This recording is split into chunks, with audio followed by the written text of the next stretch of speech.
ಎಲ್ಲರಿಗೂ ವಿರೇಸ್ ಅಕಾಡೆಮಿ ಕ್ಲಾಸಸ್ಗೆ ಆತ್ಮೀಯ ಸ್ವಾಗತ. ಪ್ರಿಯ ವಿದ್ಯಾರ್ಥಿಗಳೇ, ಇಂದು ನಾವು NTSC ಮತ್ತು NMMS ಪರೀಕ್ಷೆಗೆ ಸಂಬಂಧಿಸಿದಂತೆ ಇಲ್ಲಿ ಬರುವತಕ್ಕಂತಹ ಕೆಲವೊಂದಿಷ್ಟು ಮಾದರಿಗಳನ್ನು ತಿಳಿಸ್ತಾ ಇದ್ದೇವೆ.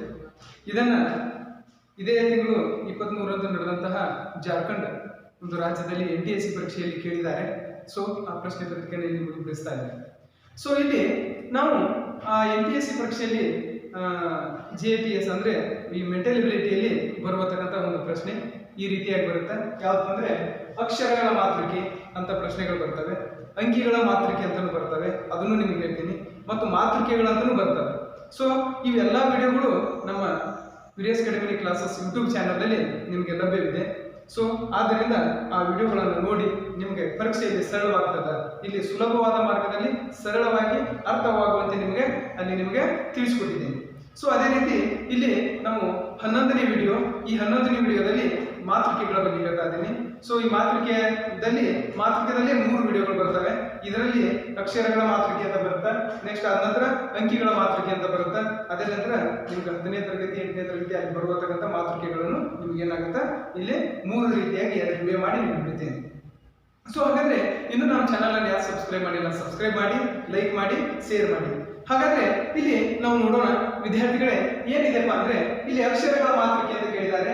ಸೊ ಈ ಅಕ್ಷರಗಳ ಮಾತೃಕೆ ಆದ್ರೆ ನೀವು ಮೊದಲು NTSC ಪರೀಕ್ಷೆಯನ್ನು ಬರೀಬೇಕಾದ್ರೆ ಬ್ಯಾಕ್ ಸೈಡ್ ಒಂದು ಕಚ್ಚಾ ಪ್ರತಿ ಅಂತ ಇರುತ್ತೆ. ಅದರಲ್ಲಿ ABCD ಅನ್ನ ಪೂರ್ತಿ 26 ಅಲ್ಫಾಬೆಟ್ಸ್ ಅನ್ನು ಬರ್ಕೊಂಡು A ದಿಂದ ಹಿಡಿದು ಸೀರಿಯಲ್ ನಂಬರ್ 26 ಮಟ್ಟ ಒಂದು ಕೊಡ್ರಿ. ಆನಂತರ Z ದಿಂದ ಹಿಡ್ಕೊಂಡು ಏನ್ ಮಾಡ್ರಿ, ಅದಕ್ಕೊಂದು ಸೈಡ್ Z ದಿಂದ ಒಂದು ನಂಬರ್ ಕೊಡುವಂತ A ವರೆಗೂ 26 ವರೆಗೂ ಅದನ್ನು ಬರೆದಿಟ್ಕೊಳ್ಳಿ. ಯಾಕಂದ್ರೆ ನಿಮ್ಗೆ ಈ ರೀತಿ ಬರೆದಿಟ್ಕೊಳ್ಳೋದ್ರಿಂದ ನಿಮ್ಗೆ ಏನಾಗ್ತದಪ್ಪ ಅಂದ್ರೆ ತಕ್ಷಣ ನೀವು ಆನ್ಸರ್ ಅನ್ನು ಹುಡುಕ್ಲಿಕ್ಕೆ ಸಾಧ್ಯ ಆಗ್ತದೆ. ಇಲ್ಲ ಅಂದ್ರೆ ನಿಮ್ಗೆ ಸಮಯ ಅಭಾವ ಬಹಳ ಆಗ್ತದೆ, ಹೌದ್ರಿ? ಸೊ ಈ ಒಂದು ನಾವು ಈ ರೀತಿ ABCD ಗಳನ್ನ ನಂಬರ್ ಕೊಟ್ಟು ಬರ್ಕೊಳ್ಳೋದ್ರಿಂದ ನಮ್ಗೆ ಸರಳ ಆಗ್ತದೆ, ಅಂದ್ರೆ ಉತ್ತರವನ್ನು ಕಂಡುಹಿಡಿಯಲಿಕ್ಕೆ ನಮ್ಗೆ ಏನಾಗ್ತದೆ, ಸರಳ ಆಗ್ತದೆ. ಸೊ ಇಲ್ಲಿ ಕೊಟ್ಟಿದ್ದಾರೆ, ಏನ್ ಕೊಟ್ಟಿದ್ದಾರಪ್ಪ ಅಂದ್ರೆ ಇಲ್ಲಿ B E ಕ್ವಶನ್ ಮಾರ್ಕ್ ಇದೆ, N ಇದೆ, D question mark M R ಇದೆ, N question mark C Z ಇದೆ, T O W ಇದೆ.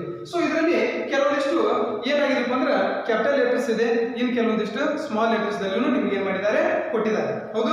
ಸೊ ನಮ್ಗೆ ಅದನ್ನು ಪರಿಗಣಿಸೋದು ಬೇಡ, ಯಾಕಂದ್ರೆ ಕನ್ಫ್ಯೂಸ್ ಆಗ್ತದೆ ಅಂತ ಕೊಟ್ಟಿರ್ತಾರೆ. ಸೊ ಇಲ್ಲಿ ನಮಗೆ ಈ B E ಇಲ್ಲಿ ಬರುವತಕ್ಕಂಥ ಕ್ವಶನ್ ಮಾರ್ಕ್ ಇರುವತಕ್ಕಂಥ ಒಂದು ಸ್ಥಳದಲ್ಲಿ ಯಾವ ಒಂದು ಅಕ್ಷರ ಬರುತ್ತೆ, ಹೌದ್ರಿ? ಯಾವ ಅಕ್ಷರ ಬರುತ್ತೆ ಅನ್ನೋದನ್ನ ಮೊದಲು ಕಂಡುಹಿಡ್ಕೋಬೇಕು. ಸೊ ಅದಕ್ಕಿಂತ ಮೊದಲ ಒಂದು ಮಾಡಿ ನೋಡ್ಕೊಳ್ಳಿ, ನಾವು ಇದು ಅಡ್ಡ ಸಾಲು ಅಂತ ಕರಿತೀವಿ ನಾವು, ಹೌದ್ರಿ? ಸೊ ಇದನ್ನ ನಾವೇನ್ ಬಂದ್ರೆ ಕಂಬ ಸಾಲು ಅಂತ ಕರಿತೀವಿ, ಹೌದ್ರಿ? ಇದು ಕಂಬ ಸಾಲು, ಇದು ಅಡ್ಡ ಸಾಲು. ಸೊ ಇಲ್ಲಿ ನಾವು ಕಂಬ ಸಾಲಿನಲ್ಲಿ ಒಂದು ಎಕ್ಸಾಂಪಲ್ ಮಾಡಿ ನೋಡೋಣ. B ಇದು ಈ ಒಂದು B ಎಷ್ಟನೇ ಅಕ್ಷರ ಇದೆ ಅದನ್ನು ನೋಡ್ಕೊಳ್ಳಿ, ಹೌದ್ರಿ? ಸೊ B ಎಷ್ಟನೇ ಅಕ್ಷರ ಇದೆ ನಮ್ಮಲ್ಲಿ? B A B ಅಂದ್ರೆ ಇಲ್ಲಿ ನಮ್ಗೆ ಏನಿದೆ, 2ನೇ ಅಕ್ಷರ ಇದೆ, ಆಯ್ತಾ? ಸೊ D ನೋಡ್ಕೊಳ್ಳಿ, ಅಂದ್ರೆ ಒಂದು ಎಕ್ಸಾಂಪಲ್ ತೋರಿಸ್ತೇನೆ. D, ಹೌದ್ರಿ?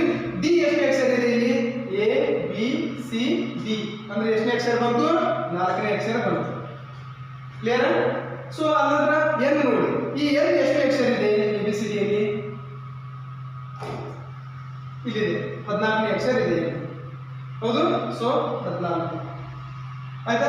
T ಎಷ್ಟನೇ ಅಕ್ಷರ ಇದೆ? 20ನೇ ಅಕ್ಷರ ಇದೆ, ಕಾಣ್ತದಲ್ಲ? ಸೊ T ಎಷ್ಟು? 20ನೇ ಅಕ್ಷರ. ನೋಡಿ, ಈ ರೀತಿ ನಮ್ಗೆ ಈಜಿ ಆಗಿರುತ್ತೆ. ನಾವು ಅಲ್ಲಿ ಎಕ್ಸಾಮ್ದಲ್ಲಿ ಬರ್ಕೊಂಡು ಹೋದ್ರೆ ಟೈಮ್ ಆಗುತ್ತೆ. ಸೊ ಅಲ್ಲಿ ಬರೆಯೋದ್ರ ಬದಲಾಗಿ ಇಲ್ಲಿ 3 ಪ್ರಶ್ನೆ ಉತ್ತರ ಮಾಡಿರ್ತಾರೆ, ಹೌದ್ರಿ? ಸೊ ಹಾಗಾದ್ರೆ ಇವೆಲ್ಲವನ್ನು ನಾವು ಇದು ಕೊಟ್ಟಿರುವಂತಹ ಕಂಬ ಸಾಲಿನ ಬಗ್ಗೆ ನೋಡ್ತಾ ಇದ್ದೇವೆ. B D N T ಹೀಗೆ ಕಂಬ ಸಾಲಿನ ಬಗ್ಗೆ ಇದ್ರ ಬಗ್ಗೆ ತಿಳ್ಕೊಳ್ತಾ ಇದ್ದೇವೆ. ಸೊ ಹಾಗಾದ್ರೆ ಇಲ್ಲಿ B 2 D 4 N 14 ಒಟ್ಟು 20 ಅಂದ್ರೆ ಇದನ್ನ ಏನ್ ಮಾಡಿದ್ದಾರೆ? 2 4 6 6 14 20 ಅಂದ್ರೆ ಈ 3 ಅಂಕಿಗಳನ್ನು ಕೂಡಿಸಿದಾಗ ಇಲ್ಲಿ T ದಲ್ಲಿ ಇರುವಂತಹ 20 ಆನ್ಸರ್ ಏನ್ ಮಾಡಬೇಕು, ಬರಬೇಕು. ಅರ್ಥ ಆಯ್ತಲ್ಲ? ಸೊ ಅಂದ್ರೆ ಇಲ್ಲಿ ನಾವು ಏನ್ ಮಾಡಿದ್ರೆ ಅಕ್ಷರಗಳು ಕೊಟ್ಟಿದ್ದಾರೆ, ನಾವು ಅಕ್ಷರದ ಎಷ್ಟೇ ಅಕ್ಷರ ಬರುತ್ತೆ ಅನ್ನೋದನ್ನ ಮಾಡಿದ್ರೆ ನಮಗೆ ಉತ್ತರ ಸಿಗುತ್ತೆ, ಇಲ್ಲಾಂದ್ರೆ ನಮಗೆ ಉತ್ತರ ಸಿಗಲ್ಲ. ಅಂದ್ರೆ ಗೊತ್ತಾಯ್ತಲ್ಲ? ಇಲ್ಲಿ 2 4 6 6 14 20 ಅಂದ್ರೆ ಇಲ್ಲಿ 1 2 3 ಈ 3 ಚೌಕ್ ಬಾಕ್ಸ್ ಅಲ್ಲಿ ಇರುವಂತಹ ಸಂಖ್ಯೆಗಳು, ಅಕ್ಷರಗಳ ಸಂಖ್ಯೆಗಳು ಎಷ್ಟು ಅದಾವಲ್ಲ, ಈ ಅಕ್ಷರಗಳ ಸಂಖ್ಯೆಗಳು ಎಷ್ಟು ಬರ್ತಾವಲ್ಲ, ಈ 3 ಅಕ್ಷರಗಳ ಸಂಖ್ಯೆಗಳನ್ನು ಕೂಡಿಸಿದಾಗ ನಮ್ಗೆ T 20 ಇರುತ್ತಲ್ಲ, 20 ಆನ್ಸರ್ ಏನಾಗಬೇಕು, ಇಲ್ಲಿ 20 ಅಂತ ಬಂದಿದೆಯಲ್ಲ, ಅಂದ್ರೆ ಅರ್ಥ ಏನು ಹೇಳುದು, ಈ ಮೂರು ಅಕ್ಷರಗಳನ್ನ ಸಂಖ್ಯೆಗಳನ್ನು ಕೂಡಿಸಿದಾಗ ನಮ್ಗೆ 20 ಬಂದಿದೆ. ಈ 20 ಸ್ಥಾನದ ಅಕ್ಷರನೇ, ಬಟ್ ಈ ಮೂರುಗಳನ್ನು ಕೂಡಿಸಿದಾಗ 20 ಬರಬೇಕು. ಹಾಗೆ ಈ ಮೂರು ಅಕ್ಷರಗಳ ಒಂದು ಸ್ಥಾನಗಳು ಎಷ್ಟಲ್ಲ ಅಲ್ಲಿ ಅಷ್ಟು ಸ್ಥಾನಗಳನ್ನು ಕೂಡಿಸಿದಾಗ ಟಿ ಬೆಲೆ ಎಷ್ಟಿದೆ 20. ಈ ಮೂರು ಕೂಡಿಸಿದಾಗ ಇಲ್ಲಿ 20 ಬರಬೇಕು. ಕ್ಲಿಯರ್ ಅಂತ. ಸೊ ಈ ಉದಾಹರಣೆಯಲ್ಲಿ ನಿಮ್ಗೆ ಏನಾಗಿದೆ ಪ್ರಶ್ನೆಯಲ್ಲಿ ಬಂದಿದೆ. ಸೊ ಹಾಗಾದ್ರೆ ನಾವು ಮೊದಲು ಒಂದೊಂದಾಗಿ ನೋಡ್ತಾ ಹೋಗೋಣ. ನೋಡ್ತಾ ಹೋದ್ರೆ ನಮ್ಗೆ ಏನಾಗ್ತದ ಅಲ್ಲಿ ಸಂಪೂರ್ಣವಾಗಿ ನಮ್ಗೆ ತಿಳಿತದ. ಹೌದ್ರಿ? ಸೊ ನೋಡಿ, ಹಾಗಾದ್ರೆ ನಾವು ಮೊದಲು ಏನ್ ಮಾಡ್ತೇವೆ ಅಂದ್ರೆ ಇದನ್ನ ನೀವು ಒಂದು ಫಿಕ್ಸ್ ಕೊಟ್ಟಿದ್ದೀನಿ. ಸೊ ಹಾಗಾದ್ರೆ ಇಲ್ಲಿ ನೋಡೋಣ. ಮೊದಲನೇದು ನಾವು ಫಸ್ಟ್ ಅಡ್ಡ ಸಾಲು ನೋಡೋಣ. ಹೌದ್ರಿ? ಯಾವ್ದ್ರಿ? ಮೊದಲನೇ ಅಡ್ಡ ಸಾಲು. ಅರ್ಥ ಆಯ್ತಲ್ಲ? ಮೊದಲನೇ ಅಡ್ಡ ಸಾಲು ನೋಡ್ತೇವೆ. ಮೊದಲನೇ ಅಡ್ಡ ಸಾಲು ಏನಿದೆ ರೀ? B plus ಹಚ್ಕೊಳ್ಳೋಣ. ನೆಕ್ಸ್ಟ್ ಎರಡನೇ ಅಡ್ಡ ಸಾಲಿನಲ್ಲಿ ಎರಡನೇ ಅಕ್ಷರ ಏನಿದೆ? ಇ. ನೆಕ್ಸ್ಟ್ ಮೂರನೇದು ಏನಿದೆ ಗೊತ್ತಿಲ್ಲ, ಅದಕ್ಕೆ ನಾವೇನ್ ಮಾಡ್ತೇವೆ ಎಕ್ಸ್ ಅಂತ ಇಟ್ಕೊಳ್ಳೋಣ. ಹಾಗೆ ನಾಲ್ಕನೇದು ಏನಿದೆ? ಎನ್ ಇದೆ. ಹೌದು? ಕ್ಲಿಯರ್? ಅರ್ಥ ಆಯ್ತು? ಮೊದಲನೇ ಅಡ್ಡ ಸಾಲಿನ ಅಕ್ಷರ ಕಂಡುಹಿಡಿಬೇಕು. ಹೌದ್ರಿ? ಸೊ ಮೊದಲನೇ ಅಡ್ಡ ಸಾಲಿನ ಅಕ್ಷರ ಕಂಡುಹಿಡಿಬೇಕಾದ್ರೆ ನಮ್ಗೆ ಏನ್ ಮಾಡ್ಬೇಕಾಗ್ತದ, ನಾವು ಅಲ್ಲಿ ಮೊದಲು ಕ್ಲಿಯರ್ ಮಾಡ್ಕೊಂಡು ನೋಡ್ಕೋಬೇಕು. ನಾವು ಯಾವಾಗ ಅಲ್ಲಿ ಪೂರ್ತಿಯಾಗಿ ಹಿಂಗೆ ಕ್ಲಿಯರ್ ಮಾಡಿ ನೋಡಿದಾಗ ಬಿ ಇ ಎಕ್ಸ್ ಎನ್, ಹೌದ್ರಿ? ಬಿ ಎಷ್ಟು ಅಕ್ಷರ ಬರುತ್ತೆ, ಎಕ್ಸ್ ಎಷ್ಟು ಅಕ್ಷರ ಬರುತ್ತೆ ಅನ್ನೋದನ್ನ ಹಿಂಗೆ ನೋಡಿ. ಸೊ ಅದಕ್ಕಿಂತ ಮೊದಲು ನಾನು ಇಲ್ಲಿ ಈ ಸ್ಟೆಪ್ ಅನ್ನ ಪಾಲಿಸ್ತೇನೆ. ನೋಡ್ಬೇಕು, ಇದನ್ನು ಹೀಗೆ ಮಾಡಿ ನೋಡಿದ್ರು ಬರುತ್ತೆ. ಫಾರ್ ಎಕ್ಸಾಂಪಲ್ ಒಂದು ಉದಾಹರಣೆ ತೋರಿಸ್ತೀನಿ. ಇಲ್ಲಿ ಏನಿದೆ ಹಿಂಗೆ ಕಂಬ ಸಾಲಿನಲ್ಲಿ ಮಾಡಿದೆಯಲ್ಲ, ಹೀಗೂ ಮಾಡಿ ನೋಡಿ ಬೇಕಾದ್ರೆ. ಇಲ್ಲಿ ಕ್ವಶನ್ ಮಾಡ್ತಿದೆ ಎಕ್ಸ್, ಯಾಕಂದ್ರೆ ಇಲ್ಲಿ ನಾವು ಈ ಕಂಬ ಸಾಲ ಬಗ್ಗೆ ನೋಡ್ತಾ ಇದ್ದೇವೆ. ಹೌದ್ರಿ? ಎಕ್ಸ್ ಇದೆ ಪ್ಲಸ್ ಎಕ್ಸ್ ಆದ ಏನಿದೆ ಅಲ್ಲಿ ನಾವು ಅದನ್ನ ಕಂಬ ಸಾಲು ಬರ್ಕೊಳ್ಳಿ. X plus M plus C plus W, ಈ ಕಂಬ ಸಾಲು ಬಗ್ಗೆ ನಾವು ಅಧ್ಯಯನ ಮಾಡ್ತೀವಿ. ನೋಡ್ಬೇಕು, ಹೀಗೆ ಮಾಡಿ ಹಾಗೂ ಮಾಡ್ತೀವಿ. ಹೌದ್ರಿ? ಎಕ್ಸ್ ಎಷ್ಟಿದೆ ನಮ್ಗೆ ಗೊತ್ತಿಲ್ಲ. ಹೌದ್ರಿ? ಸೊ ಅದನ್ನ ನಾವು ಎಕ್ಸ್ ಆಗಿ ಗೊತ್ತಿಲ್ಲ. ಅರ್ಥ ಆಯ್ತಾ? ಅಂದ್ರೆ ಬೆಲೆ ಗೊತ್ತಿಲ್ಲ, ಅದು ನಮ್ಗೆ ಯಾವ ಅಕ್ಷರ ಬರುತ್ತೆ ನಮ್ಗೆ ಗೊತ್ತಿಲ್ಲ. ಹಾಗಾದ್ರೆ ಎಂ ಎಷ್ಟಿದೆ? ಇಲ್ಲಿ ಎಂ ಅಕ್ಷರ ಎಲ್ಲಿದೆ ನೋಡಿ, ಎಂ. ಓಕೆ, ಸೊ ಈ ಎಂ ಎಷ್ಟೇದಿದೆ ಇಲ್ಲಿ? 13ನೇದಿದೆ. ಅಂದ್ರೆ ಎಂ ಅಂದ್ರೆ 13 ಪ್ಲಸ್ ಪ್ಲಸ್ ಮಾಡ್ತು. ಸೊ ಆನಂತರ ಇಲ್ಲಿ ಸಿ ಬಂದಿದೆ. ಈ ಸಿ ಇಲ್ಲಿ ಸಿ ಇದೆ. ಹಾಗಾದ್ರೆ ಈ ಸಿ ಎಷ್ಟು ಅಕ್ಷರ ಇದೆ ಇಲ್ಲಿ? 3ನೇ ಅಕ್ಷರ ಇದೆ. ಹೌದ್ರಿ? ಸೊ 3 ಪ್ಲಸ್ ಡಬ್ಲ್ಯೂ ಇದೆ. ಹಾಗಾದ್ರೆ ಇಲ್ಲಿ ಡಬ್ಲ್ಯೂ ಎಷ್ಟು ಅಕ್ಷರ ಇದೆ? ನಾವು 23 ಅಂತ ಕರಿತೀವಿ. ಹೌದ್ರಿ? ಡಬ್ಲ್ಯೂ ಎಷ್ಟು? 23. ಅಂದ್ರೆ ಇಲ್ಲಿ 23 ಬರ್ಬೇಕಾದ್ರೆ ನಾವೇನ್ ಮಾಡ್ಕೋಬೇಕು? ಮೊದಲು ನೋಡ್ಕೋಬೇಕು. ಯಾಕಂದ್ರೆ ಈ ಮೂರು ಅಕ್ಷರಗಳನ್ನು ಕೂಡಿಸಿದಾಗ, ಈ ಮೂರು ಸಂಖ್ಯೆಗಳನ್ನು ಕೂಡಿಸಿದಾಗ ನಮ್ಗೆ 23 ಬರಬೇಕು. ಹಾಗಾದ್ರೆ ಇಲ್ಲಿ ಎಷ್ಟು ಕೊಟ್ಟಿದ್ದಾರೆ? 13 ಪ್ಲಸ್ 3 ಕೊಟ್ಟಿದ್ದಾರೆ. ಎಷ್ಟು ಕೊಟ್ಟಿದ್ದಾರೆ? 13 ಪ್ಲಸ್ 3 ಇದೆ. 13 ಪ್ಲಸ್ 3 ಎಷ್ಟಾಯ್ತು? 16 ಆಗ್ತದೆ. ಎಷ್ಟಾಗ್ತದ? 13 ಪ್ಲಸ್ 3 ಕೂಡಿಸಿದ್ರೆ 16 ಆಗ್ತದೆ. ಹೌದ್ರಿ? ಸೊ ಹಾಗಾದ್ರೆ ಇಲ್ಲಿ ಬರಬೇಕಾದಂತ ಸಂಖ್ಯೆ ಎಷ್ಟು? ಇದನ್ನು ಕೂಡಿಸ್ಬೇಕಲ್ಲ. ಸೊ ಅವಾಗ ನಾವು ಏನ್ ಮಾಡ್ತೀವಿ? 16 ನಮ್ಮಲ್ಲಿ ಉತ್ತರ ಬರುತ್ತೆ. ಹೌದ್ರಿ? ಸೊ ಹಾಗಾದ್ರೆ ಇಲ್ಲಿ ಬರತಕ್ಕಂಥ ಉತ್ತರ ಏನು? ನಾವು ಅವಾಗ ಏನ್ ಮಾಡ್ತೀವಿ? ಇಲ್ಲಿ 13 ಪ್ಲಸ್ 3 ಅನ್ನು ಕೂಡಿಸಿದಾಗ 16 ಬಂತು. ಸೊ ಇಲ್ಲಿ ನಾವು ಮೂರು ಅಕ್ಷರಗಳನ್ನ, ಮೂರು ಸಂಖ್ಯೆಗಳನ್ನ ಕೂಡಿಸಿದಾಗ 23 ಬರಬೇಕು. ಸೊ ಅವಾಗ ಏನ್ ಮಾಡ್ತೀರಾ? ಈಗ 13 ಪ್ಲಸ್ 3 23 ಆಗಿದೆ. ಸೊ ಅಲ್ಲಿ ಸರಳವಾಗಿ 23ರಲ್ಲಿ ನಾವೇನ್ ಮಾಡ್ಬೇಕು? 16 ಕಳಿಬೇಕು. ಅರ್ಥ ಆಯ್ತಲ್ಲ? ಅಂದ್ರೆ 23ರಲ್ಲಿ ನಾವು ಏನ್ ಮಾಡ್ಬೇಕು? 16 ಕಳಿಬೇಕು. 23ರಲ್ಲಿ 16 ಕಳೆದು ನೋಡಿ ಬರುತ್ತೆ ನೋಡಿ. ಯಾಕಂದ್ರೆ ಹೇಳಿ, ಇಲ್ಲಿ 13 ಆಯ್ತು. 13ರಲ್ಲಿ ನಾವು 6 ಏನ್ ಮಾಡ್ತೇವೆ? ತೆಗಿತೇವೆ. ಹೌದ್ರಿ? ಸೊ ಎಷ್ಟು ಉಳಿತು? 7 ಉಳಿತದೆ. ಕ್ಲಿಯರ್? ಎಷ್ಟು ಉಳಿತು? 7 ಉಳಿತದ. ನೋಡಿಬೇಕಾದ್ರೆ ಮಾಡಿ. 23ರಲ್ಲಿ 16 ತೆಗೆದ್ರೆ ನಮ್ಗೆ ಎಷ್ಟು ಆನ್ಸರ್ ಬರ್ತದ? 7 ಬರ್ತದೆ. ಸೊ ಅದರ ಅರ್ಥ ಏನು? ಇಲ್ಲಿ ನಮ್ಗೆ ಇಲ್ಲಿ ಏನ್ ಬರ್ಬೇಕಾಗ್ತದ? 7 ಬರ್ತದ. ಹೌದ್ರಿ? ಸೊ ಅಂದ್ರೆ 7 13 3 ಕೂಡಿಸಿ ನೋಡಿ. 13 ಹೌದ್ರಿ? 13 ಪ್ಲಸ್ 7 ಎಷ್ಟಾಯ್ತು? 7 3 10 23 ಪ್ಲಸ್ 20 ಆಯ್ತು. ಪ್ಲಸ್ ಇದು 3 ಎಷ್ಟು? 23. ಸೊ ಬಂತ ಆನ್ಸರ್. ಕ್ಲಿಯರ್? ಸೊ ಈ ರೀತಿಯಾಗಿ ಏನಾಗ್ತಪ್ಪ ಅಂದ್ರೆ ಹಾಗಾದ್ರೆ ನಮಗೆ ಒಂದು ಸಿಕ್ತು. ಏನ್ ಸಿಕ್ತಪ್ಪ ಅಂದ್ರೆ ಈ ಜಾಗದಲ್ಲಿ ಬರಬೇಕಾದಂತಹ ಒಂದು ಅಕ್ಷರ ಯಾವ್ದಪ್ಪ ಅಂದ್ರೆ ಅಲ್ಲಿ 7 ಇದೆ. ಹೌದ್ರಿ? 7 ಬಂದಿದೆ ಆನ್ಸರ್. ಎಷ್ಟು ಬಂದಿದೆ? 7 ಬಂದಿದೆ. ಸೊ 7ನೇ ಅಕ್ಷರ ಯಾವ್ದಿದೆ? ಜಿ. ಅಂದ್ರೆ ಅರ್ಥ ಇಲ್ಲಿ ಬರಬೇಕಾದಂತ ಅಕ್ಷರ ಜಿ ಆಗಿದೆ. ಕ್ಲಿಯರ್ ಅಲ್ಲ ಹೇಳಿದ್ದು? ಅಂಡರ್ಸ್ಟ್ಯಾಂಡ್ ಆಯ್ತಲ್ಲ? ತಿಳ್ಕೊಂಡಿದ್ದೀನಿ ಅನ್ಕೊಂಡಿದ್ದೀನಿ ಹೌದ್ರಿ? ಸೊ ನಮ್ಗೆ ಒಂದೇ ಅಡ್ಡ ಸಾಲಿನ ನಮ್ಗೆ ಉತ್ತರ ಸಿಕ್ತು. ಸೊ ಇದನ್ನ ಮಾಡಿ ನೋಡಿ. ಬಿ ಎಷ್ಟು? ಎರಡನೇ ಅಕ್ಷರ ಇದೆ. ಇ ಎಷ್ಟನೇ ಅಕ್ಷರ ಇದೆ? ಐದನೇ ಅಕ್ಷರ ಇದೆ. ಎಕ್ಸ್ ಗೊತ್ತಿಲ್ಲ. ಎನ್ ಎಷ್ಟನೇ ಅಕ್ಷರ ಇದೆ? 14ನೇ ಅಕ್ಷರ ಇದೆ. ಹೌದ್ರಿ? 19, 20, 21 ಆಗ್ತದೆ. ಹೌದ್ರಿ? ಸೊ ಹಂಗಾರೆ 14ರಲ್ಲಿ 5, 6, 7 ಹೌದ್ರಿ? ಇಲ್ಲಿ ನಾವು ಎಕ್ಸ್ ಬೆಲೆ ಗೊತ್ತಿಲ್ಲ. ಹೌದ್ರಿ? ಸೊ ಅದಕ್ಕೆ ಏನ್ ಮಾಡ್ತೇವೆ? ಇಲ್ಲಿ 14ರಲ್ಲಿ 5 ಮತ್ತು 2 ಕೂಡಿಸಿದಾಗ 7 ಆಗ್ತದೆ. 7 ಇದನ್ನ ಏನ್ ಮಾಡ್ತೇವಪ್ಪ ಅಂದ್ರೆ ಈ 7ಅನ್ನ ನಾವು ಅಲ್ಲಿ ಏನ್ ಮಾಡ್ತೇವೆ? 14ರಲ್ಲಿ -7 ಅನ್ನ ಕಳೆದ್ರೆ ನಮ್ಗೆ ಎಷ್ಟು ಉಳಿತದ? ಅಲ್ಲಿ 7, 7, 14 ಬರ್ತದೆ. ಕ್ಲಿಯರ್? ಅಂದ್ರೆ ಅರ್ಥ ಅಲ್ಲಿ 7, 7, 14 ಅಲ್ಲಿ ನಮ್ಗೆ ಏನಾಗ್ತದ? ಉತ್ತರ ಸಿಗ್ತದೆ. ಹೌದ್ರಿ? ಸೊ ಅಂದ್ರೆ ಅರ್ಥ ಇಲ್ಲಿ ನಮ್ಗೆ ಜಿ ಅಕ್ಷರ ನಮಗೆ ಸಿಕ್ತು. ಓಕೆ? ಸೊ ಹಾಗಾದ್ರೆ ಈಗ ಎರಡನೇ ಕಂಬ ಸಾಲಿನ ಬಗ್ಗೆ ನೋಡೋಣ. ಇದನ್ನ ನಿಮ್ಗೆ ಹೇಳಿದ್ದೀನಿ, ಇದನ್ನ ನೋಡ್ಕೊಡ್ರಿ. ಸೊ ಇದು ಫಸ್ಟ್ ನಮ್ಗೆ ಏನಾಯ್ತು? ಕಂಬ ಸಾಲಿನ ಉತ್ತರ ಏನ್ ಸಿಕ್ತು? ನಮ್ಗೆ ಜಿ ಅಂತ ಬಂತು, ಗೊತ್ತಾಯ್ತು. ಓಕೆ? ಸೊ ಈಗ ಇದು ಒಂದು ಕ್ಲಿಯರ್ ಆಯ್ತು. ಇನ್ನು ನಾವು ಎರಡನೇ ಕ್ಲಿಯರ್ ಮಾಡೋಣ. ನೋಡ್ಬೇಕಾದ್ರೆ ಮಾಡಿ ಎರಡನೇದು ಕ್ಲಿಯರ್ ಆಗುತ್ತೆ. ಹೌದ್ರಿ? ಈ ಎರಡನೇದನ್ನು ಕ್ಲಿಯರ್ ಮಾಡಿ. ಎರಡನೇದು ಕಂಬ ಸಾಲಿನಲ್ಲಿ ನೋಡ್ಕೊಳ್ಳಿ, ಬರುತ್ತೆ. ಎ ಇಲ್ಲಿ ನಮ್ಗೆ ಏನಾಗ್ತದಪ್ಪ ಅಂದ್ರೆ ಎರಡು ಏನಾಗಿತ್ತು ಅಂದ್ರೆ ಚೌಕ್ ಬಾಕ್ಸ್ ಇದೆ. ನೆಕ್ಸ್ಟ್ ಓ ಕೊಟ್ಟಿದ್ದಾರೆ. ಹೌದಾ? ಸೊ ಇಲ್ಲಿ ನಾವು ಪೂರ್ತಿಯಾಗಿ ಕ್ಲಿಯರ್ ಆಗಿ ನೋಡಿದ್ವಿ. ಹಾಗಾದ್ರೆ ಇಲ್ಲಿ ಏನ್ ಬರುತ್ತೆ ಅನ್ನೋದನ್ನ ನೋಡಿ. ಡಿ ಡ್ಯಾಶ್ ಇದೆ, ಎಕ್ಸ್ ಎಂ ಆರ್ ಅದನ್ನ ಮಾಡಬೇಕು. ಡಿ ಚೌಕ್ ಬಾಕ್ಸ್ ಅಲ್ಲಿ ಏನಿದೆ? ಅಲ್ಲಿ ಏನಿಲ್ಲ. ಸೊ ಎಕ್ಸ್ ಅಂತ ಕೊಟ್ಟೆ. ಸೊ ಎಂ ಇಲ್ಲಿ ಏನಿದೆ? ಎಂ ಇದೆ ಪ್ಲಸ್ ಏನಪ್ಪ ಅಂದ್ರೆ ಆರ್. ಹಾಗಾದ್ರೆ ಡಿ ಎಷ್ಟನೇ ಅಕ್ಷರ? ಇಲ್ಲಿ 4ನೇ ಅಕ್ಷರ ಬರುತ್ತೆ. 4 ಪ್ಲಸ್ ಎಕ್ಸ್ ನಮ್ಗೆ ಬೆಲೆ ಗೊತ್ತಿಲ್ಲ. ಹೌದ್ರಿ? ಸೊ ಪ್ಲಸ್ ಆಗಿದೆ. ಸೊ ಹಾಗಾದ್ರೆ ಇಲ್ಲಿ ಎಂ ಎಷ್ಟನೇ ಅಕ್ಷರ ಇದೆ? 13ನೇ ಅಕ್ಷರ ಇದೆ. ಸೊ ಪ್ಲಸ್ ಆರ್ ಎಷ್ಟನೇ ಅಕ್ಷರ ಇದೆ? 18ನೇ ಅಕ್ಷರ ಇದೆ. ಅರ್ಥ ಆಯ್ತಾ? ಸೊ ಇಲ್ಲಿ ಈ ಮೂರನ್ನು ಕೂಡಿಸಿದಾಗ ನಮ್ಗೆ 18 ಬರಬೇಕು. ಹಾಗಾದ್ರೆ ನಾವು 18 ಬರ್ಬೇಕಾದ್ರೆ ನಾವಿಲ್ಲಿ ಯಾವ ಸಂಖ್ಯೆ ಬರುತ್ತೆ? ಆ ಸಂಖ್ಯೆ ಬಂದ್ರೆ ಆ ಸಂಖ್ಯೆ ಮೇಲೆ ನಮ್ಗೆ ಯಾರು ಬರುತ್ತೆ ಅನ್ನೋದನ್ನ ಹೇಳ್ಬೋದು. ಸೊ ಹಾಗಾದ್ರೆ ಇಲ್ಲಿ ನೋಡಿ 4 13 ಒಂದು 4 ಎಷ್ಟು?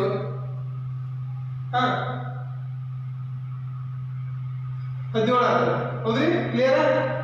ಎಷ್ಟು ಬರ್ತದ? ಇಲ್ಲಿ 13. ಮೊದಲು ನೋಡ್ಕೊಳ್ಳಿ. 13 ಪ್ಲಸ್ 4 ಅನ್ನು ಕೂಡಿಸಿದಾಗ ನಮ್ಗೆ ಎಷ್ಟು ಬಂತು? 17. ಇವೆರಡನ್ನು ಕೂಡಿಸ್ಕೊಳ್ಳಿ ಮೊದಲು. ಇವೆರಡನ್ನು ಕೂಡಿಸಿದಾಗ 17 ಬರುತ್ತೆ. ಸೊ 18ರಲ್ಲಿ ಕಳ್ಕೊಳ್ಳೋದು. ಹೌದ್ರಿ? ಏನ್ ಮಾಡೋದು? 18ರಲ್ಲಿ ನಾವು ಅಲ್ಲಿ 18ರಲ್ಲಿ ಏನ್ ಮಾಡ್ತೀವಿ? 17 ಅನ್ನ ಕಳಿತೀವಿ. ನಾವು 18ರಲ್ಲಿ 17 ಅನ್ನು ಕಳೆದಾಗ ಎಷ್ಟು ಉಳಿತು? 1 ಉಳಿತದೆ. ಸೊ 1 ಅಂದ್ರೆ ಇಲ್ಲಿ ಅಲ್ಪಾಬೆಟಿಕದಲ್ಲಿ ಒಂದೇ ಅಕ್ಷರ ಏನ್ ಬರ್ತದ? ಎ ಇದೆ 1. ಹೌದಾ? ಸೊ ಅದರ ಅರ್ಥ ಇಲ್ಲಿ ನಮ್ಗೆ ಏನ್ ಸಿಕ್ತು? ಎರಡನೇ ಪದದ ಅರ್ಥನೂ ನಮ್ಗೆ ಸಿಕ್ತು. ಏನ್ ಸಿಕ್ತು? G A. ಕ್ಲಿಯರ್? ಇನ್ನು ಮೂರನೇ ಪದದ ಅರ್ಥ ನೋಡ್ತೇವೆ. ಹೌದ್ರಿ? ಮೂರನೇ ಪದದ ಅರ್ಥವನ್ನು ನೋಡಿ. ಮೂರನೇ ಪದದ ಏನ್ ಕೊಟ್ಟಿದ್ದಾರೆ? ಏನ್ ಕೊಟ್ಟಿದ್ದಾರೆ? ಪ್ಲಸ್ ಅಲ್ಲಿ ಎಕ್ಸ್, ಯಾಕಂದ್ರೆ ನಮ್ಗೆ ಬೆಲೆ ಗೊತ್ತಿಲ್ಲ. ನೆಕ್ಸ್ಟ್ ಸಿ ಪ್ಲಸ್ ಜೆಡ್ ಇದೆ. ಹೌದ್ರಿ? ಈ ರೀತಿ ಕೊಟ್ಟಿದ್ದಾರೆ ಮೂರನೇ ಪದ. ಈ ಮೂರನೇ ಪದವನ್ನು ಬೇಕಾದ್ರೆ ಒಂದ್ಸಲ ನೀವೇನ್ ಮಾಡ್ಬೋದು? ಮಾಡಿ ನೋಡ್ಬೋದು. ಎನ್ ಎಷ್ಟನೇ ಅಕ್ಷರ ಇದೆ? ಇಲ್ಲಿ 14ನೇ ಅಕ್ಷರ ಬರುತ್ತೆ ಎನ್. ಹೌದ್ರಿ? ಸೊ 14 ಪ್ಲಸ್ ಎಕ್ಸ್ ಗೊತ್ತಿಲ್ಲ, ಅದಕ್ಕೆ ನೆಕ್ಸ್ಟ್ ಮುಂದಿನ ನೋಡೋಣ. ಸಿ ಎಷ್ಟನೇ ಅಕ್ಷರ ಬರುತ್ತೆ? 3ನೇ ಅಕ್ಷರ ಬರುತ್ತೆ. ಜೆಡ್ ಎಷ್ಟನೇ ಅಕ್ಷರ ಬರುತ್ತೆ? 26ನೇ ಅಕ್ಷರ ಬರುತ್ತೆ. ಅಂದ್ರೆ ನಮ್ಗೆ ಇದೇನ್ ಬರ್ಬೇಕು? ಈ 3 ಅಂಕಿಗಳನ್ನ ಅಥವಾ ಅಕ್ಷರಗಳ ಬೆಲೆಗಳನ್ನ ಕೂಡಿಸಿದಾಗ ನಮ್ಗೆ 26 ಬರಬೇಕು. ಇಲ್ಲಿ ಏನ್ ಮಾಡಿದೀವಿ? ಒಂದನೇದಲ್ಲಿ ನಮ್ಗೆ ಅಲ್ಲಿ ನೋಡಿದ್ದೀವಿ. ಹೌದ್ರಿ? ಸೊ ಅಲ್ಲಿ ನಾವೇನ್ ಮಾಡಿದ್ವಿ ಅಂತ ಕಳಿದೀವಿ. ಎರಡನೇ ಒಂದು ಕಂಸಾಲಿನಲ್ಲಿ ಏನ್ ಮಾಡಿದೀವಿ? 18 ಬರುತ್ತೆ. ಇವೆರಡನ್ನು ಕೂಡಿಸಿದಾಗ ಅದರ ಒಂದನ್ನು ಮಾಡಿ ಒಂದನ್ನು ಕಳೆದ್ರೆ 17 ಬರುತ್ತೆ. ಯಾಕಂದ್ರೆ ಅಲ್ಲಿ ನಮ್ಗೆ 18 ಬರ್ಬೇಕಾಗ್ತದೆ. ಸೊ ಅಲ್ಲಿ ಎ ಬಂತು. ಸೊ ಇದನ್ನು ನಾವು ಕಳ್ಕೊಂಡ ನೋಡ್ತೀವಿ. ಹೌದ್ರಿ? ಕಳೆಯೋದ್ರ ಮೂಲಕ ಗೊತ್ತಾಗ್ತದೆ. 14 ಒಂದು 3 ಎಷ್ಟು ಆಗ್ತದೆ? ಇಲ್ಲಿ ಏನಾಗ್ತದ? 17 ಆಗ್ತದೆ. ಹೌದ್ರಿ? 14 3 ಎಷ್ಟಾಗ್ತದ? 17 ಆಗ್ತದ. ಹೌದ್ರಿ? 14 3 17 ಅಂದ್ರೆ ಅದನ್ನ ನಾವೇನ್ ಮಾಡ್ಬೇಕು? 26ರಲ್ಲಿ ನಾವು ಏನ್ ಮಾಡ್ಬೇಕು? 17ಅನ್ನ ಕಳಿಬೇಕು. ಕಳೆದು ನೋಡಿಬೇಕು. 26ರಲ್ಲಿ ನಾವು 17ಅನ್ನ ಕಳಿಬೇಕಾಗ್ತದೆ. 26ರಲ್ಲಿ ನಾವು 17ಅನ್ನ ಕಳೆದ್ರೆ ನಮ್ಗೆ ಎಷ್ಟು ಉತ್ತರ ಸಿಗ್ತದೆ ನೋಡಿಬೇಕಾಗ್ತದೆ. ಬಂದ? ಅಕ್ಷರ ನೋಡಿಬೇಕಾದ್ರೆ ಮಾಡಿ ನೋಡಿ. 26ರಲ್ಲಿ ನಾವು 17 ಕಳ್ಕೊಂಡ್ವಿ ಅಂದ್ರೆ ನಮ್ಗೆ ಇದರ ಆನ್ಸರ್ ಸಿಗುತ್ತೆ. ಹೌದ್ರಿ? ಇದರ ಆನ್ಸರ್ ಸಿಗುತ್ತೆ ನಮ್ಗೆ 100% ಸಿಗುತ್ತೆ. ಹೌದ್ರಿ? ಬೇಕಾದ್ರೆ ಅದು ನಿಮ್ಗೆ ಅಲ್ಲಿ ಅಷ್ಟು ನಿಮ್ಗೆ ಗ್ರಿಪ್ ಹತ್ತಿರಲ್ಲ ಅಂದ್ರೆ ನಿಮ್ಗೆ ಅಂಡರ್ಸ್ಟ್ಯಾಂಡ್ ಆಗಲಿಲ್ಲ ಅಂದ್ರೆ ಅಲ್ಲಿ ಪಟ್ಟ ಏನ್ ಮಾಡೋದು ಕಂಪಸ್ ಅಲ್ಲಿ ನೋಡ್ಕೊಳ್ಳಿ. ಯಾಕಂದ್ರೆ ಈ ಇದೆ ಇಲ್ಲಿ ಏನ್ ಬರುತ್ತೆ ಅನ್ನೋದು ಗೊತ್ತಾಗಿದೆ, ಎ ಸಿಕ್ಕಿದೆ ನಿಮ್ಗೆ. ಹೌದ್ರಿ? ಸೊ ಹಾಗಾದ್ರೆ ನೀವು ಮಾಡಿ ನೋಡ್ರಿ ಯಾವ ರೀತಿ ಮಾಡ್ತೀರಾ. ಅಲ್ಲಿ ಇ, ನೆಕ್ಸ್ಟ್ ಇಲ್ಲಿ ಏನಿದೆ ಎ, ನೆಕ್ಸ್ಟ್ ಇಲ್ಲಿ ಎಕ್ಸ್ ಇದೆ ಗೊತ್ತಿಲ್ಲ, ಸೊ ಓ ಇದನ್ನು ಮಾಡಿ ನೋಡಿ. ಈ ಎಷ್ಟನೇ ಅಕ್ಷರ ಇದೆ? 5ನೇ ಅಕ್ಷರ ಇದೆ. ಹೌದು, ಕ್ಲಿಯರ್? ಸೊ ಇನ್ನು ನೆಕ್ಸ್ಟ್ ಎ ಎಷ್ಟನೇ ಅಕ್ಷರ ಇದೆ? 1ನೇ ಅಕ್ಷರ ಇದೆ. ಎಕ್ಸ್ ಗೊತ್ತಿಲ್ಲ. ಓ ಎಷ್ಟನೇ ಅಕ್ಷರ ಇದೆ? ಇಲ್ಲಿ ನಾವು ಓ ನೋಡಿದಾಗ 15ನೇ ಅಕ್ಷರ ಇದೆ. ಸೊ ನೋಡಿ ಅಂದ್ರೆ 5 + 6 ಇವೆರಡನ್ನು ಕೂಡಿಸ್ಕೊಳ್ರಿ. ಹೌದ್ರಿ? ಎಷ್ಟು ಕಳಿಬೇಕು? 15ರಲ್ಲಿ ನಾವು ಅಲ್ಲಿ 6 ಕಳೆದ್ರೆ ಎಷ್ಟು ಉಳಿತದ ನೋಡಿ. ಎಷ್ಟು ಬರ್ತದ? 9 ಬಂದ. ಸೊ ಅಲ್ಲಿ ಏನಾಯ್ತು? 9 ಆನ್ಸರ್ ಬರ್ತದೆ. ಗೊತ್ತಾಯ್ತು? ಸೊ ಅಂದ್ರೆ 9ನೇ ಅಕ್ಷರ ಯಾವ್ದಿದೆ? ಐ. ಸೊ ಅಂದ್ರೆ ಅರ್ಥ ಇಲ್ಲಿ ಬರುವಂತಕ್ಕಂಥ ಅಕ್ಷರ ಯಾವುದು? ಐ. ಇಲ್ಲಿ ಬರುವಂತ ಅಕ್ಷರ ಎ, ಇಲ್ಲಿ ಬರುವಂತಕ್ಕಂಥ ಅಕ್ಷರ ಜಿ. ಕ್ಲಿಯರ್? ಅದಕ್ಕೆ ಜಿ ಎ ಐ ಇಲ್ಲಿ ಈ 3 ಅಕ್ಷರಗಳ ಆಪ್ಷನ್ಸ್ ಇತ್ತಪ್ಪ ಅಂದ್ರೆ ನಾವು ಅದಕ್ಕೆ ಅಲ್ಲಿ ಏನ್ ಮಾಡ್ಬೋದು? ಉತ್ತರವನ್ನ ಹಾಕಬಹುದು. ಅಂಡರ್ಸ್ಟ್ಯಾಂಡ್ ಆಯ್ತಲ್ಲ? ಸೊ ನೆಕ್ಸ್ಟ್ ಹಾಗಾದ್ರೆ ಇದನ್ನ ನಿಮಗೆ ಸಂಪೂರ್ಣವಾಗಿ ತಿಳಿಸಿದೆ ವಿದ್ಯಾರ್ಥಿಗಳೇ. ಸೊ ಇನ್ನು ನಾವು ಎರಡನೇ ಮಾತೃಕೆಗೆ ಸಂಬಂಧಪಟ್ಟಂತೆ ಒಂದು ಪ್ರಶ್ನೆ ಇದೆ, ಅದನ್ನ ನಾನು ಇಲ್ಲಿ ನಿಮಗೆ ಬಿಡಿಸ್ತಾ ಇದ್ದೀನಿ. ಇದನ್ನ ಒಂದ್ಸಲ ನೋಡ್ಕೊಳ್ಳಿ, ಎರಡನೇ ಮಾತೃಕೆಯಲ್ಲಿ ಯಾವ ರೀತಿ ಬರುತ್ತೆ ಅನ್ನೋದನ್ನ. ಸೊ ಅಲ್ಲಿ ಮಾತೃಕೆಯಲ್ಲಿ ಇಲ್ಲಿ ಏನ್ ಮಾಡಿದ್ರು ಅಂದ್ರೆ ಅಕ್ಷರಗಳ ಕೊಟ್ಟರೆ ಈ ತರ ಮಾಡ್ಕೊಳ್ಳಿ. ಇಲ್ಲಿ ಅಂಕಿಗಳನ್ನು ಕೊಟ್ಟಿದ್ದಾರೆ. ಹೌದ್ರಿ? ಅಂಕಿಗಳನ್ನು ಕೊಟ್ಟಿದ್ದಾರೆ. 5, 4, 11, 9, 5, 16, 25 x 11. ಅಂದ್ರೆ x ಇದ್ದ ಜಾಗದಲ್ಲಿ ಬರುವಂತ ಸಂಖ್ಯೆ ಯಾವುದು? x ಇರೋ ಜಾಗದಲ್ಲಿ ಬರುವಂತ ಸಂಖ್ಯೆ ಯಾವುದು ಕಂಡುಹಿಡಿಯಿರಿ ಅಂತ ಹೇಳಿದ್ದಾರೆ. ಸೊ ಇದು ಸರಳ ಆಗಿದೆ. ಏನಪ್ಪ ಅಂದ್ರೆ ಇದು ಕೂಡಿಸುವುದರ ಮೂಲಕ ಇದೆ. ಯಾವುದ್ರ ಮೂಲಕ? ಕೂಡಿಸುವಿಕೆ. ಹೌದ್ರಿ? ಕೂಡಿಸುವಿಕೆ ಮೂಲಕ ಏನಾಗ್ತದೆ ಅಂತಂದ್ರೆ ನಮ್ಗೆ ಕಂಡು ಬರ್ತದೆ. ಈ ಲೆಕ್ಕಗಳು ಏನಿದೆಲ್ಲ ಕೂಡಿಸೋದ್ರ ಮೂಲಕ ಬರ್ಬೋದು ಅಥವಾ ಕಳೆಯೋದ್ರ ಮೂಲಕ ಬರ್ಬೋದು, ಗುಣಾಕಾರ ರೂಪದಲ್ಲಿ ಬರ್ಬೋದು. 3 ತರ ಬರುತ್ತೆ. ನೀವು ಅದನ್ನ ಮಾಡ್ಕೊಂಡು ನೋಡ್ಬೇಕು ಒಂದ್ಸಲ. ಯಾಕಂದ್ರೆ ಮಾತೃಕೆ ಅಕ್ಷರದಲ್ಲಿ ಕೊಟ್ರೆ ಒಂದು ಸಂಕಲನ, ವ್ಯವಕಲನ, ಹೌದ್ರಿ? ಇದ್ರ ಮೇಲೇನೂ ಸಹ ನಿಮ್ಗೆ ಬಂದಿರ್ತದೆ. ಹೌದ್ರಿ? ಕೂಡಿಸೋದ್ರ ಮೂಲಕ ಆದ್ರೂ ನೋಡ್ಕೊಡ್ರಿ, ಕಳೆಯೋದ್ರ ಮೂಲಕ ಆದ್ರೂ ಬಂದಿರ್ತಾವ, ಅಥವಾ ಗುಣಾಕಾರ ರೂಪದಲ್ಲಾದ್ರೂ ನಿಮ್ಗೆ ಏನಾಗಿರ್ತಾವ ಮಾತೃಕೆಗಳು ಬಂದಿರ್ತಾವೆ. ನೀವು ಅದನ್ನ ಒಂದ್ಸಲ ಮಾಡಿ ನೋಡಿ, ಕಚ್ಚದಲ್ಲಿ ಬರ್ಕೊಂಡು ಒಂದ್ಸಲ ಮಾಡಿದ್ರೆ ನಿಮ್ಗೆ ಪರ್ಫೆಕ್ಟ್ ಆಗ್ತದೆ. ನೀವು ಬರೀ ಕೇಳಿ ನೋಡ್ಬಿಟ್ರೆ ಆಗಲ್ಲ. ಓಕೆ? ಸೊ ನೋಡಿ ಏನಿದೆ ಇಲ್ಲಿ ಕೂಡಿಸುವಿಕೆ ಮೂಲಕ ಏನಿದೆ? 5, 4 ಎಷ್ಟು? 9. ಸೊ ಇಲ್ಲಿ 9, 11 ಕೂಡಿಸಿದ್ರೆ ಎಷ್ಟಾಗ್ತದೆ? 20 ಆಗ್ತದೆ. ಹೌದ್ರಿ? ಸೊ ಇದನ್ನ ನಾವು ಹೆಂಗೆ ಕಂಡುಹಿಡಿತೀರಾ? ಕಂಡುಹಿಡಿಯಕ್ಕೆ ಬರೋಂಗಿಲ್ಲ. ಸೊ ಅದಕ್ಕೆ ಏನ್ ಮಾಡ್ಬೇಕು? ಮೊದಲ ಕಂಬ ಸಾಲು ಮತ್ತು ಕೊನೆಯ ಕಂಬ ಸಾಲು. ಹೌದ್ರಿ? ಈ ಮೊದಲ ಕಂಬ ಸಾಲು ಮತ್ತು ಕೊನೆಯ ಕಂಬ ಸಾಲುಗಳನ್ನ ಏನ್ ಮಾಡ್ಬೇಕಾಗ್ತದ? ಕೂಡಿಸ್ಕೋಬೇಕು. ಹೌದ್ರಿ? ನೋಡಿ ಅದು ಮಾಡಿ ನೋಡೋಣ. 11 + 5 ಎಷ್ಟು? 16 ಆಯ್ತು. ಬಂತ? 16 ಬಂತ? ಸೊ ಈ 16 ನಾವು ವರ್ಗ ಸಂಖ್ಯೆ ಮತ್ತು ಘನ ಸಂಖ್ಯೆಯಲ್ಲಿ ನೋಡಿ. 16 ಯಾವ್ದು ವರ್ಗ ಸಂಖ್ಯೆ ಬರುತ್ತೆ? ರೈಟ್. ಹೌದ್ರಿ? 16 ಏನಾಗ್ತದಪ್ಪ ಅಂದ್ರೆ 4ರ 4 ಸ್ಕ್ವೇರ್. ಹೌದ್ರಿ? ವರ್ಗ ಸಂಖ್ಯೆ ಅಂದ್ರೆ 4ರ 2 ಬಾರಿ ಗುಣಿಸಿದಾಗ 4 × 4. ಹೌದ್ರಿ? 4 4 16, 4 4 16. ಕ್ಲಿಯರ್? ಅಂದ್ರೆ ಅರ್ಥ ಇಲ್ಲಿ ಕೊಟ್ಟಿದ್ದಾರೆ, ಅವರು ವರ್ಗ ಸಂಖ್ಯೆನೂ ಕೊಟ್ಬಿಟ್ಟಿದ್ದಾರೆ. ಅಂದ್ರೆ ಇಲ್ಲಿ ಏನಾಯ್ತು? 4 ಸ್ಕ್ವೇರ್ ಆಯ್ತು. ಅಂದ್ರೆ ಇದಕ್ಕೂ ಒಂದೇ ಪದ ಕ್ಲಿಯರ್ ಆಯ್ತು. ಸೊ ಅಂದ್ರೆ ಅರ್ಥ ಇವು ಸ್ಕ್ವೇರ್ ಮೇಲೆ ಅದಾವ ಅಂತ ಅರ್ಥ. ಸೊ ಹಾಗಾಗಿ ಇದು ಮಾಡಿ ನೋಡ್ಕೊಳ್ಳಿ. ಇದು ಮಾಡಿ ನೋಡಿದ್ರೆ ನಮ್ಗೆ ಮುಂದೆ ಗೊತ್ತಾಗುತ್ತೆ. ಏನು ಇಲ್ಲಿ ನಾವೇನ್ ಮಾಡ್ತೀವಿ? 14 ಮತ್ತು 9 ಕೂಡಿಸ್ತೀವಿ. ಹೌದ್ರಿ? 14 + 9 ಎಷ್ಟಾಗ್ತದ?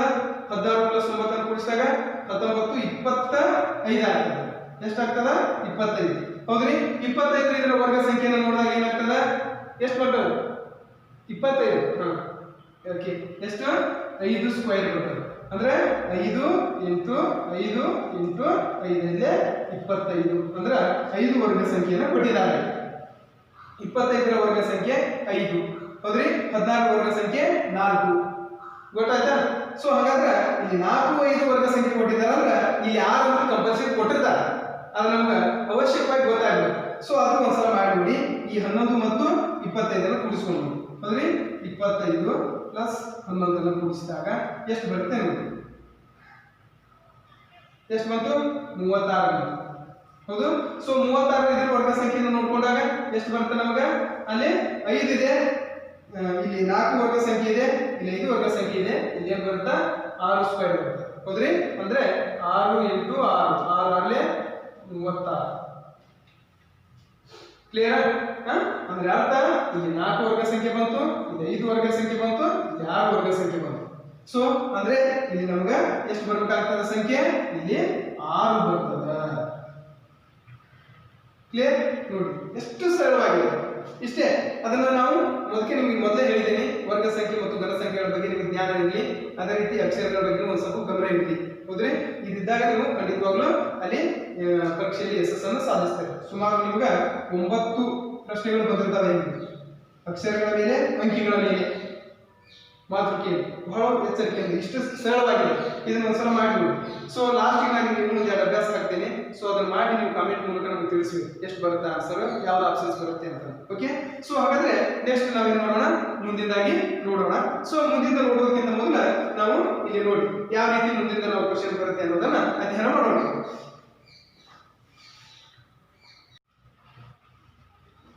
ಹಾಗಾದ್ರೆ ಇಲ್ಲಿ ಪ್ರಶ್ನೆ ನೋಡಿ, 3ನೇ ಪ್ರಶ್ನೆಯನ್ನು ನೋಡ್ತಾ ಇದ್ದೇವೆ. ಎಷ್ಟನೇ ಪ್ರಶ್ನೆ ನೋಡ್ತಾ ಇದ್ದೇವೆ? 3ನೇ ಪ್ರಶ್ನೆ ನೋಡ್ತಾ ಇದ್ದೇವೆ. ಸೊ ಹಾಗಾದ್ರೆ ನಾವೇನ್ ಮಾಡಿದ್ವಿ, ಅಲ್ಲಿ ನಾವು ಕೂಡಿಸುವುದರ ಮೂಲಕ ನೋಡಿದ್ವಿ.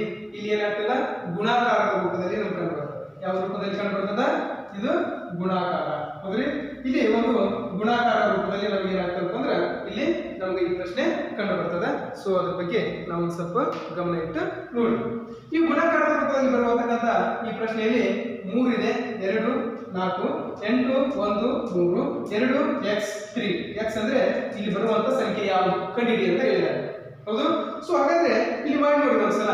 ನಾವೇನ್ ಮಾಡ್ತೀವಿ ಅಂದ್ರೆ ಸಿಂಪಲ್ ಆಗಿದೆ, ಅಲ್ಲಿ ಕುಡ್ಸೋದು ಮಾಡಿದ್ದೀವಿ, ಇಲ್ಲಿ ಗುಣಾಕಾರ ಮಾಡ್ತೀವಿ. ಅಂದ್ರೆ 3 ಹೌದ್ರಿ 2 4 ಇವುಗಳನ್ನ ಗುಣಾಕಾರ ಮಾಡಿದ್ವಿ. ಏನ್ ಮಾಡಿ ನೋಡ್ಬೇಕು, ಗುಣಾಕಾರ ಎಷ್ಟು ಬರುತ್ತೆ ಅನ್ನೋದನ್ನ ನೋಡ್ಕೊಳ್ಳಿ. ಗುಣಾಕಾರ ಮಾಡಿದ್ರೆ ಇಲ್ಲಿ ನೋಡಿ, ನಾ ಇಲ್ಲೇ ಹೇಳ್ತೀನಿ ಎಷ್ಟು ಬರುತ್ತೆ ಅಂತಂದು. ಹಾಗಾದ್ರೆ ಫಾರ್ ಎಕ್ಸಾಂಪಲ್ 3 × 2 × 4 ಎಷ್ಟು ಬಂತು? 3 3 3 6. ಹೌದ್ರಿ? ಕ್ಲಿಯರ್? 6 ಎಸ್ ಅಷ್ಟೇ. ಹೌದ್ರಿ? ಹೌದು. 3 6. ಹೌದ್ರಿ? ಸೊ 6 4 24 ಎಷ್ಟು ಬಂತು? 24. ಒಂದೇ ಸಾಲಿಗೆ ಎಷ್ಟಪ್ಪ ಅಂದ್ರೆ 24 ಬರುತ್ತೆ. ಕ್ಲಿಯರಾ? ಸೊ ಹಾಗಾದ್ರೆ ಇದನ್ನ ನೋಡಿ, 8 1 3. ಹೌದ್ರಿ? 8 8 1 × 3 ಎಷ್ಟು ಬರುತ್ತೆ? 8 1 8 8 3 24. ಕ್ಲಿಯರ್? ಸೊ ಅಂದ್ರೆ ಇಲ್ಲಿ ಆನ್ಸರ್ ಇಲ್ಲಿ ಎಷ್ಟು ಬಂತು? ಇದು 24 ಬಂತು. ಕ್ಲಿಯರ್? ಸೊ ಹಾಗಾದ್ರೆ 2 x 3 ಇದೆ. 2 x 3 ಇದ್ದಾಗ ನಾವೇನ್ ಮಾಡ್ತೇವೆ, ಅಲ್ಲಿ 2 ಮತ್ತು 3 ಅಷ್ಟೇ ಗುಣಾಕಾರ ಮಾಡ್ತೇವೆ. ಹೌದ್ರಿ? 2 3 ಗುಣಾಕಾರ ಮಾಡ್ತೇವೆ. ನೋಡಿ 2 × 3 ಎಷ್ಟು ಬಂತು? 2 3 6 ಬಂತು. ಹೌದ್ರಿ? ಸೊ ಹಾಗಾದ್ರೆ ನಮ್ಗೆ x ಸ್ಥಾನದಲ್ಲಿ ಏನಾಗ ಬೆಲೆ ಕಂಡು ಹಿಡಿತೀರಿ ಹಂಗ ನಮ್ಗೆ ಅಲ್ಲಿ ಹಂಗಾರೆ ಬರ್ಬೇಕಾದಂತ ಸಂಖ್ಯೆ ಎಷ್ಟು ಅನ್ನೋದು ಗೊತ್ತಾಗಲ್ಲ. ಹೌದ್ರಿ? ಸೊ ಅವಾಗ ಏನ್ ಮಾಡ್ಬೇಕು, ಇಲ್ಲಿ 24 ಇದೆ, ಇಲ್ಲಿ 24 ಇದೆ. ಹೌದ್ರಿ? ಸೊ ಇಲ್ಲಿ ಇನ್ನೊಂದು ಸಂಖ್ಯೆ ಬಂದ್ರೆ ನಮ್ಗೆ ಏನಾಗ್ತದೆ, ಗುಣಾಕಾರ ಮಾಡಿದ್ರೆ 24 ಬರುತ್ತೆ. ಹಾಗಾದ್ರೆ ಆ ಸಂಖ್ಯೆ ಯಾವ್ದನ್ನು ಕಂಡು ಹಿಡಿಬೇಕಾದ್ರೆ ಏನ್ ಮಾಡ್ತೀವಿ, ನಾವು ಅಲ್ಲಿ ನೋಡ್ಕೊಂತೀವಿ. ಏನಪ್ಪಾ ಅಂದ್ರೆ 24 ಎಲ್ಲಾ ಕಡೆ 24 ಬಂದಿದೆಯಲ್ಲ, ಸೊ 24 ಹೌದ್ರಿ ಡಿವೈಡೆಡ್ ಬೈ ಏನಪ್ಪಾ ಅಂದ್ರೆ ಎಷ್ಟು ಬಂದಿದೆ, ಇಲ್ಲಿ ಈ ಬಂದಂತ ಉತ್ತರ ಇವೆರಡನ್ನು ಗುಣಿಸಿದಾಗ ಎಷ್ಟು ಬಂದಿದೆ? 6 ಬಂದಿದೆ. ಸೊ ಡಿವೈಡೆಡ್ ಬೈ ಏನಪ್ಪಾ ಅಂದ್ರೆ 6. ಸೊ ಹಾಗಾದ್ರೆ ಇಲ್ಲಿ 6 ಬಂದ್ರೆ ಅದನ್ನ ನಾವು ಕಡ್ತಾ ಹೊಡ್ಕೊಳ್ಳಿ. ಹೌದ್ರಿ? ಸೊ ಎಷ್ಟಲ್ಲಿ ಹೊಡಿತೀರಾ ಕಡ್ತಾನ? 6 ಇದೆ, 6 ಒಂದೇ. ಕ್ಲಿಯರ್? 6 ಒಂದೇ, 6 4 24. ಹೌದ್ರಿ? 6 4 ಎಷ್ಟಾಗ್ತದ? 24 ಆಗ್ತದೆ. ಸೊ ಅಂದ್ರೆ ಆನ್ಸರ್ ಬಂದಿದ್ದು ಎಷ್ಟು ನಮಗೆ? 4. ಹೌದು? ಸೊ 4 ಬಂದಿದ್ರಿಂದ ಇಲ್ಲಿ ನಮ್ಗೆ ಈ ಜಾಗದಲ್ಲಿ ಎಷ್ಟು ಬರ್ತದೆ ಉತ್ತರ? 4 ಬರ್ತದೆ. ಯಾಕಂದ್ರೆ ಅದನ್ನ ಗುಣಾಕಾರ ಮಾಡಿ ನೋಡ್ಬೇಕಾದ್ರೆ. ಹೌದ್ರಿ? ಯಾವ ರೀತಿ ಗುಣಾಕಾರ ಮಾಡ್ತೀರಾ? 2 × 4 × 3. ಹೌದ್ರಿ? ಸೊ 2 4 8. ಹೌದ್ರಿ? 8 3 24. ಸೊ ಅಂದ್ರೆ ಇಲ್ಲಿ ಉತ್ತರ ಏನು ಬಂತು? 24 ಬಂತು. ಕ್ಲಿಯರ್? ಸೊ ಈ ರೀತಿ ಏನಪ್ಪ ಅಂದ್ರೆ ಅಲ್ಲಿ ಗುಣಾಕಾರದಲ್ಲಿ ಹೀಗೆ ನಿಮ್ಗೆ ಏನಾಗ್ತಾವೆ ಪ್ರಶ್ನೆಗಳು ಬಂದಿರ್ತವೆ. ಸೊ ಇಷ್ಟು ಪ್ರಶ್ನೆಗಳನ್ನ ಸಂಬಂಧಪಟ್ಟಂತೆ ನಿಮ್ಗೆ ಈ ವಿಡಿಯೋ ಬಿಟ್ಟಿದ್ದೀನಿ. ನೆಕ್ಸ್ಟ್ ಇನ್ನೂ ನಿಮ್ಗೆ ಹೆಚ್ಚಿನ ವಿಡಿಯೋಗಳನ್ನು ಬಿಡ್ತೀನಿ. ವಿದ್ಯಾರ್ಥಿಗಳೇ ಆದಷ್ಟು ವಿಡಿಯೋಗಳನ್ನ ಲೈಕ್ ಸಬ್ಸ್ಕ್ರೈಬ್ ಮಾಡಿ ಮತ್ತು ಶೇರ್ ಮಾಡಿ ಅಂತ ಹೇಳ್ತೀನಿ. ಖಂಡಿತವಾಗ್ಲೂ ನಿಮ್ಮ ಪರೀಕ್ಷೆಗಳು ಯಶಸ್ಸನ್ನು ಸಾಧಿಸ್ತೀರಾ. ನೀವು ಅಲ್ಲಿ ವಿಜಯವನ್ನು ಸಾಧಿಸ್ತೀರಾ. ನೀವು ವಿಶೇಷತೆಯನ್ನು ಪಡೆಯಲಿಕ್ಕೆ ಅರ್ಹರಾಗಿರ್ತೀರಾ ಅನ್ನುವಂಥ ನಂಬಿಕೆ ವಿಶ್ವಾಸ ನನ್ನಲ್ಲಿದೆ. ಸೊ ಇನ್ನು ನಿಮ್ಗೆ ಯಾವ್ದಾದ್ರು ಸಮಸ್ಯೆಗಳಿದ್ದಲ್ಲಿ ನಮ್ಮ ಕಮೆಂಟ್ ಮೂಲಕ ತಿಳಿಸಬಹುದು. ಅದಕ್ಕೆ ಸಂಬಂಧಪಟ್ಟಂತೆ ನಾನು ಅದಕ್ಕೆ ಪರಿಹಾರಗಳನ್ನು ನಾನು ಏನ್ ಮಾಡ್ತೀನಿ ನಿಮ್ಗೆ ಸರಿಪಡಿಸಿ ಕೊಡ್ತೀನಿ. ಸೊ ಇಷ್ಟು ನನ್ನ ವಿಡಿಯೋವನ್ನು ನೋಡಿದ್ದಕ್ಕೆ ಧನ್ಯವಾದಗಳು. ಇನ್ನು ನಮ್ಮ ಚಾನಲ್ ಯಾರು ಸಬ್ಸ್ಕ್ರೈಬ್ ಮಾಡಿಲ್ಲ, ಸಬ್ಸ್ಕ್ರೈಬ್ ಮಾಡಿ.